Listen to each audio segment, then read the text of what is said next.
Morning everyone, welcome back to another video. I am Disguyz Customs, and in this video we're going to be talking about the Chevy 1950s model Chev single cab pickup.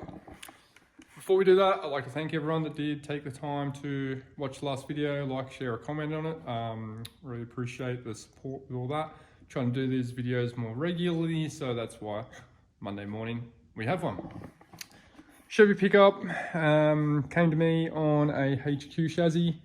Most of you guys are pretty aware of HQ chassis dimensions here in Australia. They're actually quite wide, so it really limits wheel sizes, like width-wise, especially when you've got a guard on it and there's like not a lot of room between the inside of the guard and the chassis. And put airbags into it, you've got another problem all over again. We also have a problem in Australia. Engineers are not a big fan of us narrowing chassis, especially track widths. So what we went and did, we found a donor chassis. So this is actually a 1950s model 3800 chassis. It's a left-hand drive chassis, which doesn't matter for shit because we're blowing the front end out anyway. Putting one of my new IFS front ends in it. I'm designing it for this actual truck, and the engineer's cool that the 3800 chassis are also the bigger chassis. So it's got the big 6mm wall chassis. So they're pretty heavy, but very strong all at the same time. So the first step really was I went ahead and blew the whole chassis apart. There's only one cross member left in this truck, and it is underneath that cross member. I just made a cover plate for it. As you can see there, the original cross member is still up in there. And I just, as far as strength is actually stitched that cross member into these plates because I want these plates to be structural. I want to put some tube and plates and all sorts of crap sort of welded to it. So that's why I decided to do that. After I went ahead and boxed the rails all the way through, bumper to bumper, that's when that plate went in. And then, as you can see here, the plate's welded all the way through, so it's actually super duper strong. Running board mounts were kind of next on that agenda because I needed the running board mounts on there because they dictate the location of the guard. And once the guard's in play, then you can start messing with where the actual wheel needs to sit. And then I cut this fake wheel, which is the diameter of the wheel we're going to be using. It's a 22 by 12, I think we're looking at for the rear of this. It's definitely going to be a 22, definitely going to be that diameter of wheel. Even if we go to a 20, it'll still be that diameter wheel because we'll just do a bigger tire size on it. So that was done like that. That's where this jig came into play, because this was the jig at half travel. So you just had to do a bit of math to figure out where the wheel's actually going to sit as far as height's concerned. And then with some string lines, then we were able to locate where that sits. Once we knew that, we knew the center of the wheel, and then from that center of the wheel location, then we were able to put our notch in. And I designed the notch with my internal gussets being in line with the center of the diff. So it was a string line down there, center measurement, and that kind of sat it there. And then I was able to make the diff jig, center of that, and then put the diff in. And you'd also recognize this diff from the video on the tube vid, my first 9-inch housing build. Pretty excited about that. So we'll probably look at some ends soon, start the bracing, start putting some diff tabs in it, start making it look like something. So now we've got my notch in, we've got the diff in play. I did mess up a measurement somehow. This diff's actually 20mm too low, so I've got to make it 20mm higher to set it at its proper half travel point. But I'm going to sit on the computer a bit and sort of draw it out a little bit more. And then they'll tell me exactly what needs to happen there. So that's basically the rear of the chassis. There is going to be a rear radius cross member that sits in here, but I am enjoying being able to get up and close and personal with everything in here at the moment.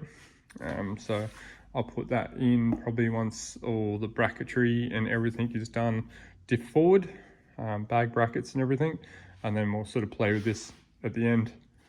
As far as suspension is concerned, this one is going to be a wishbone forelink, 2 lower arms, wishbone upper with a center on the diff, a center point at the diff, and then the spread comes over the lower arms. Doing it this way because we're doing a bag out diff setup, so it leaves a lot more room for the bags here. As you can see here with a 9-inch, it's going to be tight everywhere. So bags here, center diff here. I'm going to put a Watts link on the back as well, so I'm going to have like more links coming back here. And then I'm going to have a sway bar, and the sway bar is going to come to the top of the diff just beside the bags probably, depending on clearance obviously. It's kind of, I'm enjoying building it this way. I normally design everything on SolidWorks and kind of just print it all out and weld it all together, which is cool. I do like that process as well, but sometimes I enjoy, as I call, freehanding. Kind of just, the truck really tells me what it wants. And especially with this truck, I want it to have like a really nice flow of chassis, especially chassis wise, because that's really what I love doing. So from like the rear cross member all the way to the front cross member, I want to have it all look like it's supposed to be like that, as you can see here. And the way I do all of them is the first part I'll draw or design or build kind of sets the theme for the whole thing. So if you have a look at these running board mounts, obviously you've got like a nice fabricated piece with some holes and everything in it. So that's kind of set the theme and the style, if you would. If we go over to the bench, I'll show you, just making sure that I've talked about everything I wanted to talk about on the front end, on the whole truck. It's right-hand drive, Chevy chassis now, cross member, diff, notch, recross member, blah, blah, blah. Yep, that's it, cool, happy days. Walk on here to the bench. So this is the forelink arms. So I was talking about the holes going through it, so they kind of set the theme for the lower forelink arms and the other suspension. These arms, like, you'll never break them, ever. I don't care what you say.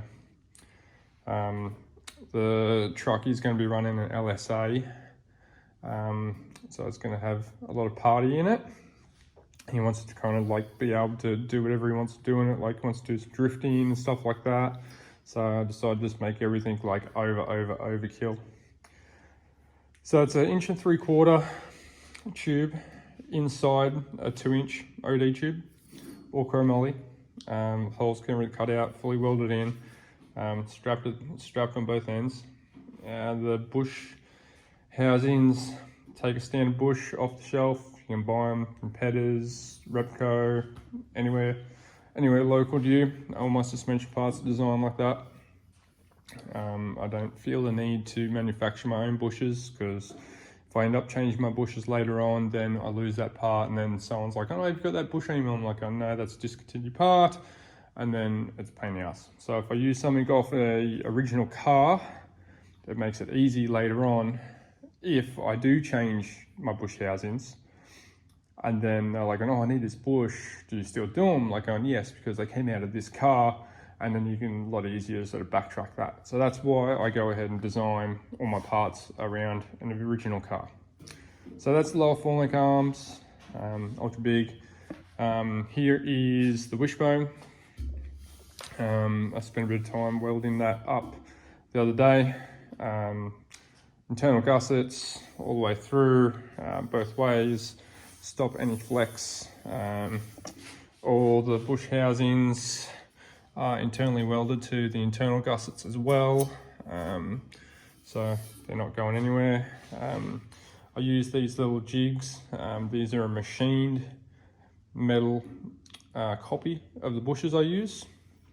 They are actually stuck in there at the moment. I've got to get a slide hammer and pop them out, because when you weld these up, they go from being an exact circle to not being an exact circle anymore, which is fine for the bushes because they are like a poly bush, like a rubber or an olefane type style bush.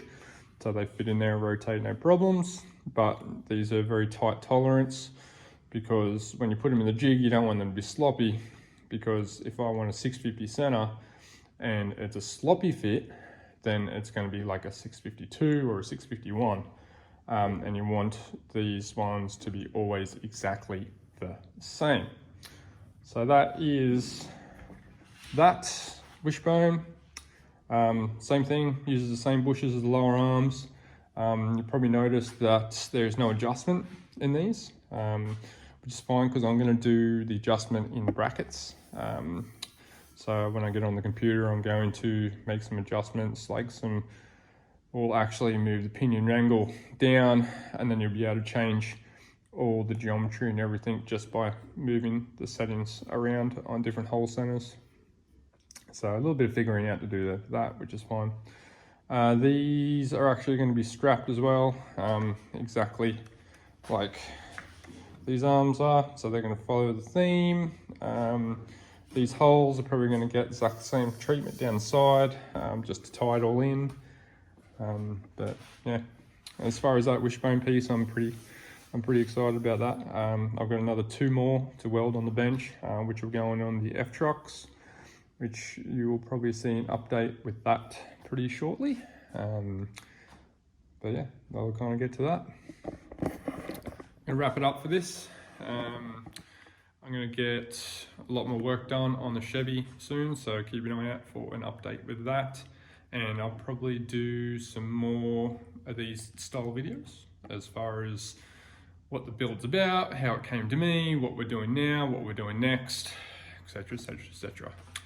But that'll be it for today. I'm gonna get down, get some work done for Monday before it gets away from me. Thanks again for tuning in to the channel if you're a new subscriber, and obviously thanks for all the continued support. If you've got any other questions, leave it in the comments section below, or hit me up on my social media, Disguyz Customs, for Facebook and Instagram. I'm going to reply to that pretty quickly. Have a great day, everyone. Peace.